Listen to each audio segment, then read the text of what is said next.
Welcome to LatinoAmericans with your host and narrator, Jacqueline Torres.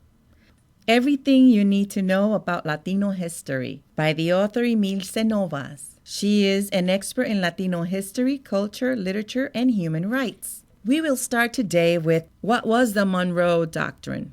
When James Monroe was elected President of the United States in 1817 at the age of 58, he had a lengthy and distinguished political career behind him, which included service as Secretary of State, Governor of Virginia, and, most notably, an engineer of the Louisiana Purchase. With Monroe in the White House, U.S. industry prospered and Manifest Destiny reared its head well beyond the nation's borders. On December 2, 1823, President Monroe delivered his 7th annual message to Congress, in which he declared that the United States would not tolerate European intervention and expansion in the Americas. Quote, "The American continents, by the free and independent condition which they have assumed and maintained, are henceforth not to be considered as subjects for future colonization by any European powers." End of quote. The issuance of this declaration, which became known as the Monroe Doctrine, was motivated by concern that certain European nations were planning to use military force to restore to Spain the Spanish colonies that had recently gained their independence.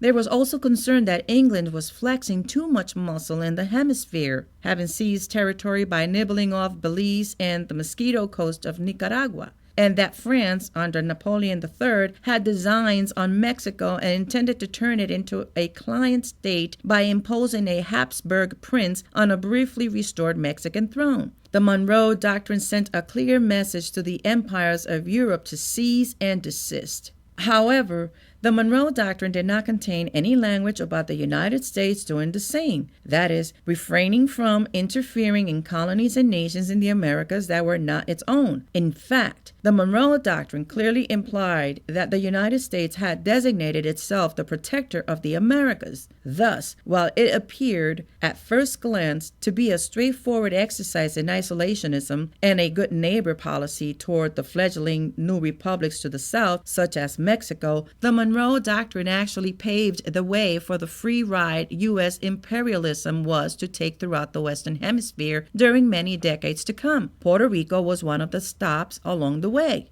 What was the Spanish-American War all about? And why is it called the first media-staged war? According to the political rhetoric of the time, Americans fought in the Spanish-American War of 1898 to help liberate Cuba from Spanish domination.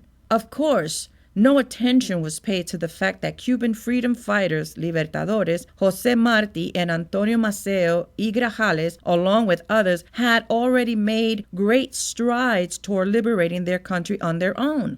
By then, Cuba and Puerto Rico were the only Spanish colonies left in the Western Hemisphere. The United States found the perfect excuse to declare war when, on February 15, 1898, the American battleship USS Maine, which was sitting in Havana Harbor to keep an eye on the Spanish in case they went too far with the Cubans, was blown up and sunk with a loss of 266 seamen. The word was that the Spanish had blown the Maine to smithereens. It has been widely speculated that American forces, in search of a reason to go to war, not the Spanish, were the ones responsible for the demise of the Maine. The United States saw a military conflict with Spain because a victory over that nation and, quote, necessary intervention in Cuba and Puerto Rico would ensure the expansion and protection of U.S. foreign markets in lush lands rich in sugar, coffee, tobacco, and minerals. At first, President William McKinley was reluctant to wage war against Spain, but the United States, by and large, had succumbed to overwhelming imperialistic sentiment.